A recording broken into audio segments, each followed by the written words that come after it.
Hey guys and girls. Oh, the fish are looking nice. They're a bit cold, but it's nice. Oh, someone's hammering away and what's cracking off? Oh dear, someone's parked a massive van down the side of his house. Oh, who's doing that? Who's this guy in here? What are you doing? Where's this van come from? Don't know, just turned up here. It's got a fridge in it, so... Well, it had one in. You know, had to start doing this. Like that. Why are you smashing it up? No good, is it? But you bought it as a refrigerated van, so why the hell do you want to smash it up? You said you was going to get one. Changed my mind. Oh. Want a camper instead. Oh. Yeah. Well. That's going to be interesting. As you can see, this stuff is just a bit too big for me. Yeah. And there may well be some rust hidden behind all this. Well, you never know. Things like this. Oh, that's nice, isn't it? Aye. Just hiding behind a nice big... That's the type through that hole there, ain't it? Hmm. Yeah, look at that. You can see straight through the hole. It's quite nice, really. Look. That's not very good at all, is it? I guess someone's got to weld it up for you, haven't they? Yeah, some mug will have to do that for me. Huh. And what's with the refrigeration unit? No, I don't know. There used to be one here. Some guys, you know. And the one that was on the roof, took it out. that's gone as well, hasn't it? Aye. I thought I'd rather have them right up front with me. Oh, right. Yeah, take the seat out and put them in here. Yeah. Ah, that's that one way to get air conditioning in the van, isn't it? Much better. Yeah, 'cause this fan doesn't have it, does it? It's not factory fitted. No, it's not. Well, it was. If you think about it, maybe that was dealership fitted. Hmm. We could use this as the aircon. That is a plan. That may well have to be done. That'll work great. 7 kilowatt cooling capacity. Can you imagine that then in a camper? That'd be pretty sweet. God, that'd be alright, wouldn't it? Hmm. Huh. Well, guys and girls. Alright. We went and bought ourselves a van to convert into a camper. This is going to be great fun. 58 plate, or late 2008, Iveco Daily. 3.5 ton refrigerated vehicle. 6 meters long.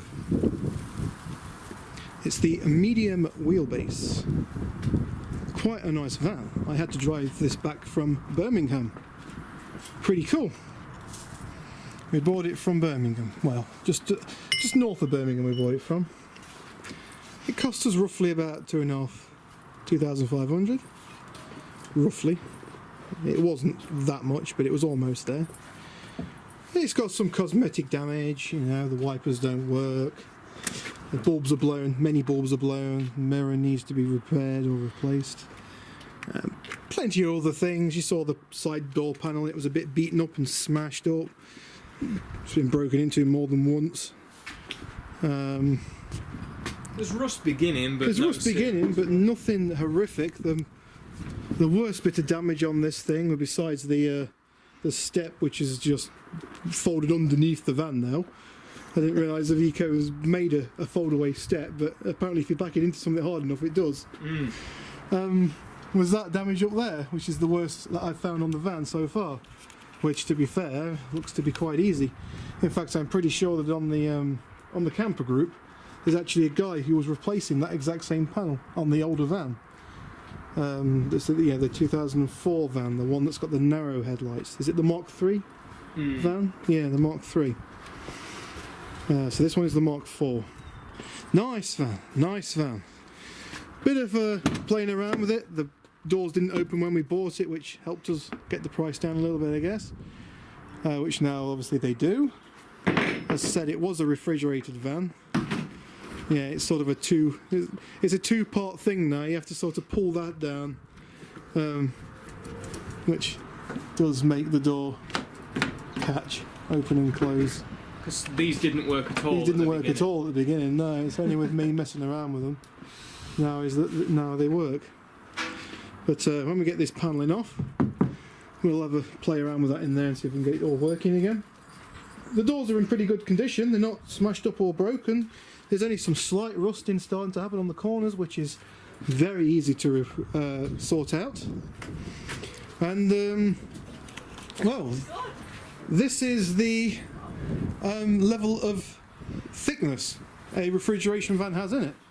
You can see up there to the line. If I just go down to the edge of the van here and look up, there we go, you can see the thickness of refrigeration, not refrigeration, insulation. There we go. Surprisingly, there was none in this cavity. Surprisingly, the Just cavities literally ran up to this. Yeah, never had anything in it.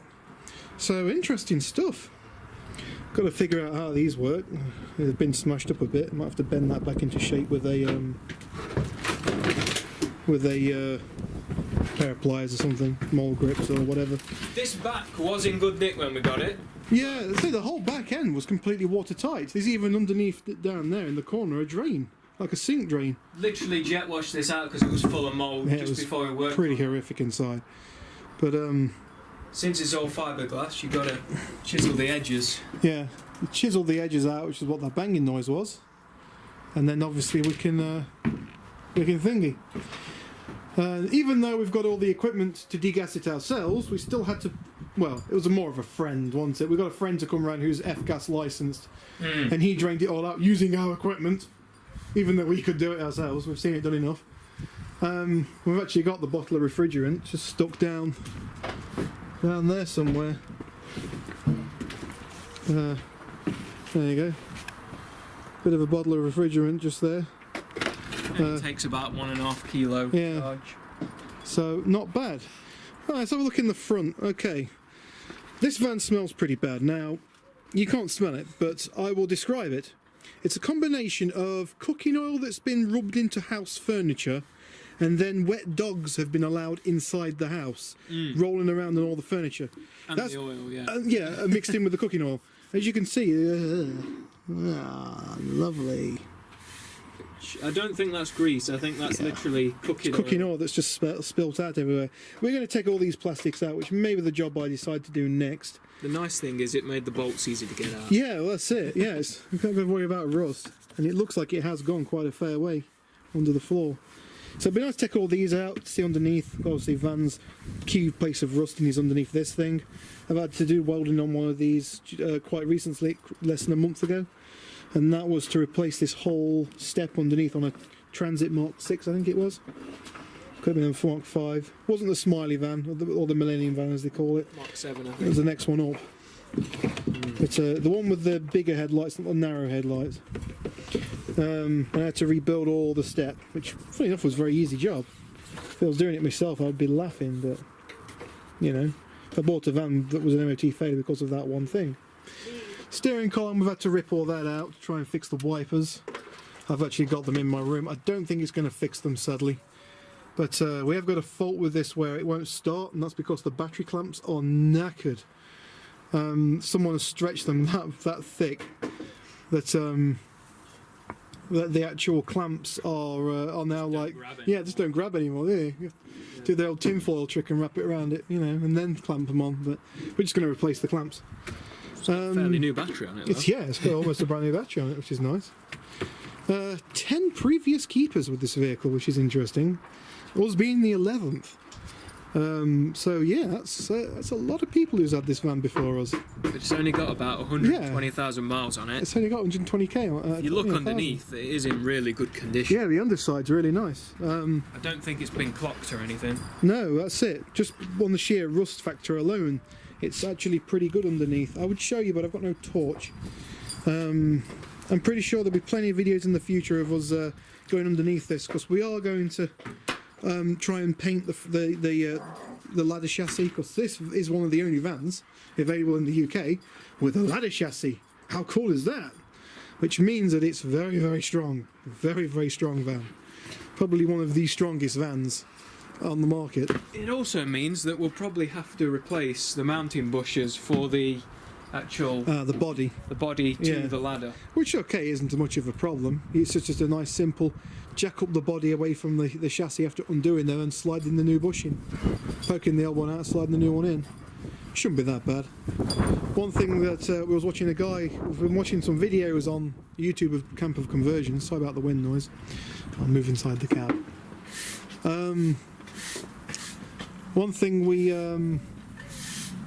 were actually looking at doing was keeping a hole in the insulation and putting like a plug in, so we can still get access to the bolts that bolt the chassis, you know, the frame, the body to the chassis. That way we can then, if we ever need to in the future, put another bush in, which shouldn't happen really, the amount of use a camper van's going to get. You know, we can just do the same principle of push the old bush out, slide a new one in. Should be nice and easy. Let's go inside and have a look, shall we? Got no battery on it at the moment. We've took it off on purpose. Obviously, one of the key things that can destroy... It smells pretty bad in here. One of the key things that can destroy ECUs and body control modules, which is probably the reason why the wipers have backed up, to be honest, is faulty battery connections. Obviously, you're getting a lot of voltage spikes, and sensitive electronics, i.e. ECUs and body control modules, well, they don't like that, so maybe of what's killed it. You notice it's missing the stalk. I've actually taken that inside and attempted to resolder it all, reflow the solder with my heat gun, yeah, my hot air soldering iron, but I don't think it's fixed it. We can have a look. Interesting thing, every Iveco that we went to look at, they all had the nice spinning gear knob, and this is very... There's some play in it. There's some play in it. I was missing second gear quite often and frequently when I was driving it back, and third gear on this, and fourth gear has got a little bit of a crunch. But the cool thing is you can buy this whole bit and replace it all for, I think it was 80 quid, wasn't it? Which is not bad. It is a bit... Ugh. Honestly, I've got a Fiat Panda 4x4, one of those bloody things in there, and that's got a better feel to the gear stick than this thing has, and that's saying something. Even my 30,000, you know, 130,000 Fiat Panda, yeah, 1,000 miles, that's got a better feeling gearbox than this thing. It's just, you can feel the plastic in it. That thing, it's all metallic. That's slack and loose. This thing, it's just plastic. There's not a whole lot of difference between third and neutral. Yeah, it's about the same. That's in neutral, isn't it? Crank it over. Yeah. And there's the all-important control for the refrigeration system. Nice big switch to flick it on and off with. Won't do anything now because there's no battery on. Don't know what that switch does. We haven't figured that out yet. Will eventually. But aye, all fun. It's pretty good. Right, the next job I want to do is get this thing to an MOT standard that I'm happy with, i.e. replace the bulbs and get, well, I'm not going to bother replacing the bulbs just yet, that'll happen over time. We may even chuck LED bulbs in this thing for what it takes. Would be nice. But I want to get them wipers working because they are quite important. I've got some stone chips in this window, windscreen so to say. We've got the one just here, which you can just about see, which I've now mucked it up. Oops. Now that's stone chip just there, which is actually starting to fracture, but hopefully we can get that ground out and thingy. This guy here is pretty good with doing windscreen repairs. He works at a local place, and he actually does it for a living. Repairs these things.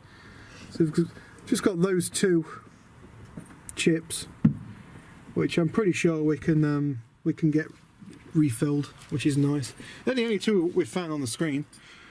Don't think a windscreen for this thing will be that much anyway. There's no rain sensors built into it. It's missing the rear view mirror. Oh wait, we don't need one. I must admit, because I'm used to driving the little Fiats. I did, well, while I was driving down the road, I was always looking up. I was like, oh, where is it? Oh, it's not there. Yeah, some of these vents are knackered. How very Renault of them. Yeah, it's the two end ones. That one's broke. It just moves around, and this one, it's just this one's really gone. This one. But the heaters are good. The heaters are really good. Whether that will change when we remove this bulkhead, we don't know. But Yeah, because keep in mind the heaters in this thing are good for a big cabin, but when it's only heating this little space up, the heaters get really good. Could do with climate control on the thing. So this bulkhead, yeah, it'd be nice. I don't know if we'll be able to sell that on or not. If there's a demand for it. Surely there's builders out there and people who's got these vans and they slamming the anchors on and bending these things in with unsecured loads in the back. So maybe they're after, something like this. Yeah, this is the indoor unit for the fridge. It needs some bloody cleaning. Look, all the mould look on the fans. It'll have to be stripped down. R134A, which is nice. Same refrigerant as what goes in your air conditioning unit on a car. Interestingly enough, the locks on this van, they are the same as the Fiat Panda's locks. In fact, they're so the same. The actual key from that car in there fits this bloody thing, which is quite hilarious, really. Even takes a steering wheel lock up. Oh, go and pass me my keys. They're just in the back. Now these are the keys for my. These are the keys. I've got an ignition barrel there because obviously this thing's been broken into a few times. So these are the keys to my Fiat. That's been broken into a few times too. If I just put them in the lock here, give them a bit of a put them in the lock here, give them a bit of a jiggle. There you go. Look. It would now be turned on. Obviously, it won't start because there's no RFID. For this ring, there's no RFID chip in this. So the worst you could do is just get the engine to crank over. But it will never actually fire up. But it just shows how good the security is. I even took the steering lock off. But we're going to buy a whole new lock replacement kit. Because these locks are pretty worn. The driver's side lock is smashed up to bits. So is the passenger side lock. And half of the key, the other key for this van, is stuck in the door lock on the sliding door, so that's also smashed up. So we're just going to buy all new locks for it, a whole kit where we've got one key that fits all, which would be so nice because at the moment it's got like 4 keys with it, and it's crazy. Yeah, should be easy. Right then, guys and girls, I've rambled on enough, haven't I? 17 minutes, jeez. Light is depleting, and I need to get some stuff doing here. All right, so that's covered the basics. This is the first one. I've showed you a bit of the outside of the vehicle. It's in fairly good condition. Engine on this is perfect. As perfect as we can see, visually inspect. Driving it back, there was no horrible knocks or bangs. There's a bit of a knock coming from this driver's side wheel, but that could be because I'm a fat guy, I don't know. But it could also be because the ball joint's deciding, to be a bit tired. Won't take much to change that. And electric windows all work, which is nice.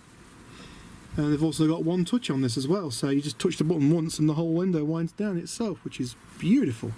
I did have to recalibrate them, but I was messing around with it on the drive back. Radio is a bit fun to figure out how to work. I don't know how the hell you turn it off as well. Well, it's literally got this whole thing here that's a manual of how to use the radio. Yeah, well, that was stuck down in there, and I didn't really want to read that while I was going down the road. Yeah, I guess someone literally thought this was quite difficult to use. So they left that in there. I tell you what, look at the size of that there. Okay, it's a full doubled-in. Go away, you. It's a full doubled-in unit, eh? Wouldn't that be nice? Nice big Android, tablet-style head unit right there. What do you think, eh? That would look kick-ass, wouldn't it, eh? Yeah, especially if you get access from the back as well. Come forwards, change all your things, have it on a bit of Android remote control because you've got Bluetooth, hook up a Bluetooth remote to it. Mouse and keyboard maybe. Have it to an external monitor, which you could do with these new units, Android units. Oh, the possibilities. One thing we've got to watch out for, like we say, is that 3.5 ton limit. We've just got to make sure that we keep within the 3.5 ton. We should do on this particular van. I mean, Christ, people convert the massive. What's the biggest wheelbase of these? It's like almost 7.5 metre. Yeah, people even get those and keep them within limits, so we shouldn't have a problem. Anyway, guys and girls, I need to go. I've got some stuff I need to do on this thing. I could talk all day, as you know. Thank you very much for watching, from me and my brother. Peace out.